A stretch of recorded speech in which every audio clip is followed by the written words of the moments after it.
Hi everybody, good morning, good afternoon, good evening. My name is Maureen of Milky Edibles and Services, and today I want to show you how I make my Milky donut. First of all, we'll start by making the donut itself. So the first thing I did was to measure my flour, then I added my nutmeg. This recipe is 3 times my normal recipe, but I'm going to drop the normal recipe for you guys so that you can follow through and do your own practice. So after measuring my flour and adding my nutmeg, I set it aside. Then I went ahead to dissolve my milk, simply because I'm using milk powdered milk. So I used room temperature water to dissolve my milk, and that's exactly what I am doing right now.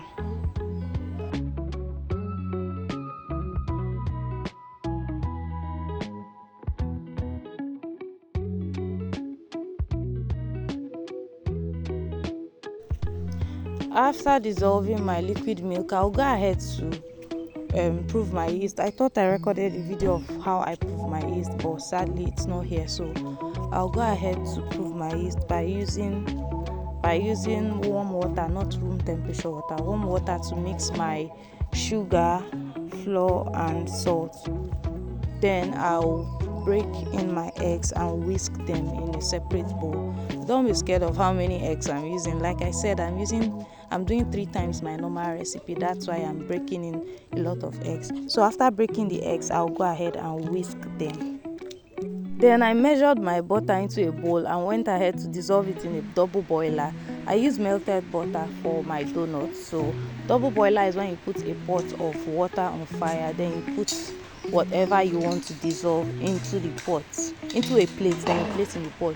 So after melting my butter, I mixed all liquid ingredients together, which are my egg, my milk, my proofed yeast, which has sugar and salt inside, and my melted butter.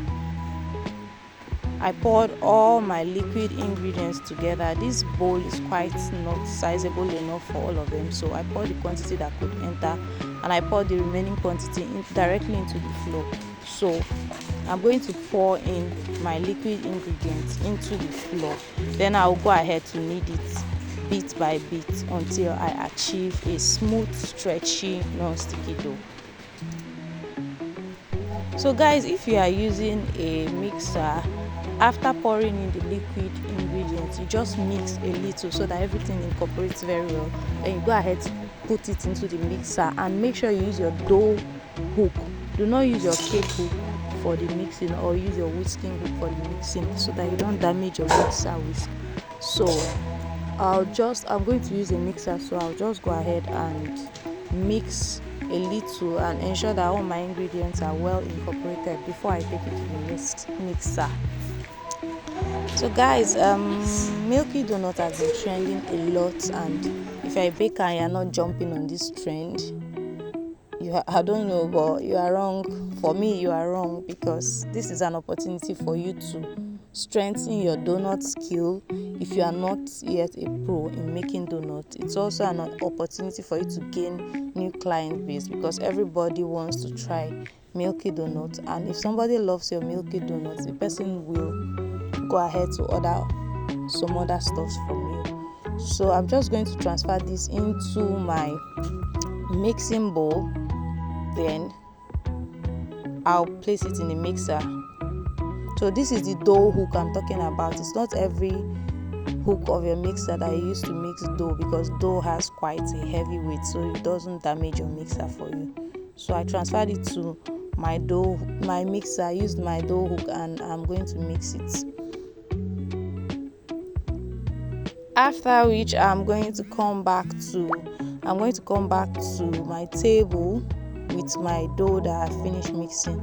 Then I'll use these are foil papers. Normally you use parchment papers or any other paper that won't let it stick, but I have these papers at my disposal because I have a lot of them that I do not trash. So I'm going to use them to place my dough. Then I sprinkle a little flour on it to make sure that it doesn't stick.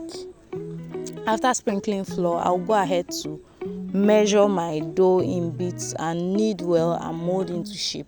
I usually use 100 grams for each donut, so I'm going to measure 100 grams of the dough, and I'll measure it in the scale. After measuring in the scale, I'll mold it into a round shape.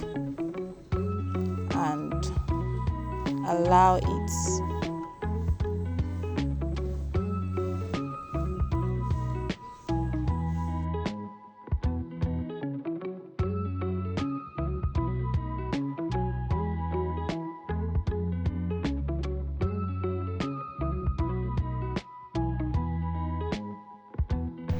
You guys should ignore my serious face. So I had just woken up from sleep that day and I had quite a number of orders to work on. So I just went straight to my workspace and started working. So if you're new to this channel, I'm sure by now you would have learned a lot. Please do well to subscribe to my YouTube channel, like, share, and watch all my videos. I have amazing videos. I have video on how to make the best puff puff. I have video on stable whipped cream. I have a lot of amazing videos for you to watch, traditional marriage cake setup, and quite a whole lot. I can't even mention all of them. Please do well to subscribe to my YouTube channel, like, share, and click the notification button.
After molding my donut into shape, I'll go ahead and I'll let it stay and rise for at least 30 to 45 minutes. If you allow your donut to overrise, it will fall and it won't give you a good result. And if you don't allow your donut to rise properly, you won't also get a good result. So the process of allowing your donut to rise plays an important role, so you should be able to regulate this. To get white line on your donut, there's a technique to it. First of all, you will not use high heat. You fry your donut in medium heat so that when it's done, when it's ready, inside will be well done, not well cooked, not half done. Then I went ahead to coat my donut with milk. I ensured that my hands were properly washed before using my bare hands to handle that. Then I opened up my donuts and I went ahead to put in the donut filling. So I'm going to drop a video later of how I make my donut fillings. So this is me trying to open up my donut with my dowel rods. Open it up properly so that it goes down deep. Then I filled my donut with my Milky donut filling, and yes, this was it. This is the process of making donuts and coating with milk, filling. This is just basically what making a Milky donut entails. If you are new here, like I said, please do well to subscribe, like, and share. I love you so much. Bye.